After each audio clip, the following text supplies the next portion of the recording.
Back from the dead.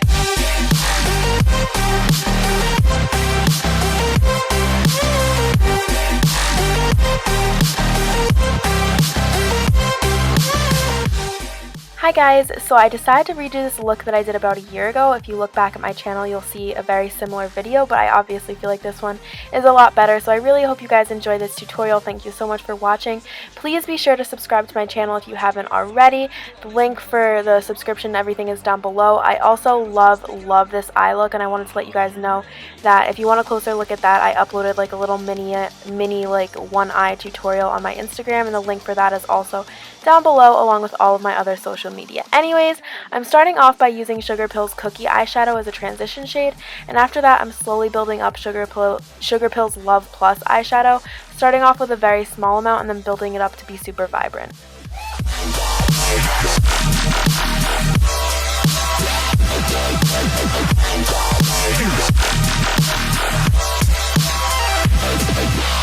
We're back from the dead. Here, I'm just deepening up the crease by adding a little bit of black and then blending it out. Hell yeah. I'm adding an oil-based red face paint to my lid. This one is from my Makeup Forever Flash palette. I'm using this as a base before applying Sugarpill's Asylum pigment over top.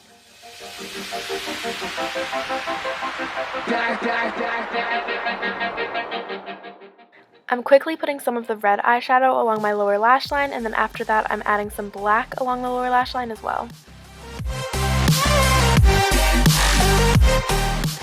I'm using Dose of Color's Ideal Duo in the shade Frozen to highlight my brow bone and inner corner.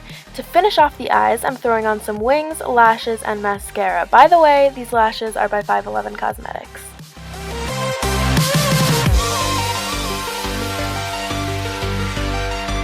We're back from the dead. Are you ready?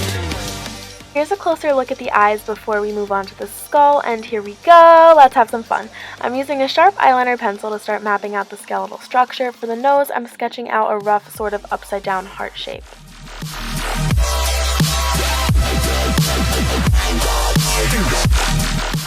Here, I'm sketching out the teeth and being careful to stay as symmetrical as possible. From there, I'm sketching out my cheek and my jawbone by pretty much just following my natural facial structure, and then I'm adding some lines between the teeth.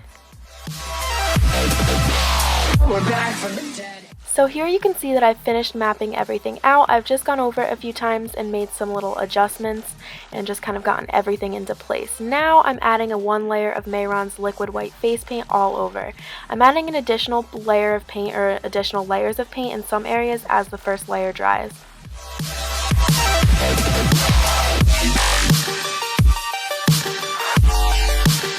We're back from the dead.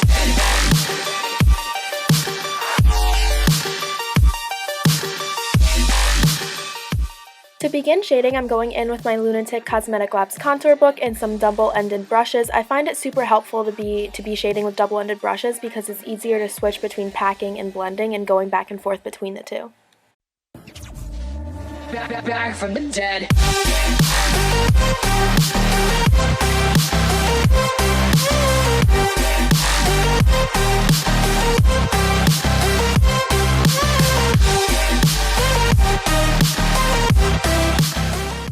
So I started off by shading lightly around the bone structures and between the teeth, and I really just built up that shadow, and then I realized I should put the deepest shades first.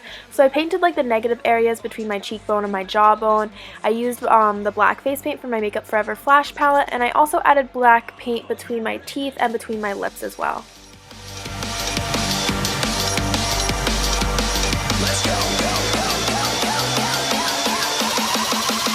We're back from the dead.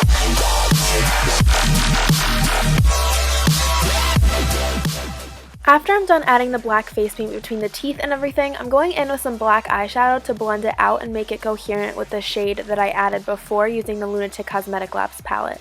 So I'm using the black eyeshadow to really just kind of blend it out, and then I'm going to end up going back in with the Lunatic Cosmetic Labs palette just to make sure everything is really seamless and it doesn't look patchy or anything like that.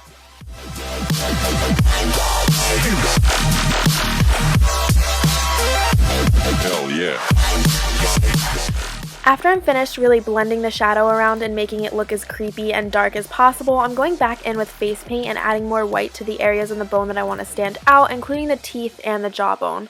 This whole process is really a lot of back and forth, like with the shading and the light and the dark, but when you're done, it's definitely worth it. Once I'm done with these finishing touches, I'm going to be styling my hair. I like it to be curled because I just think it looks better like that in photographs. I really hope you guys enjoyed this tutorial. Thank you so much. Please tag me in all your Halloween looks on Instagram and add me on Snapchat and Twitter to make sure that I see it. It's the easiest to interact with you guys on there. Subscribe for the rest of the spooky tutorials that I have planned.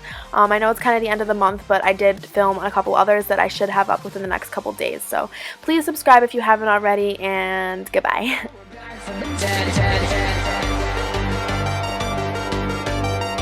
Are you ready?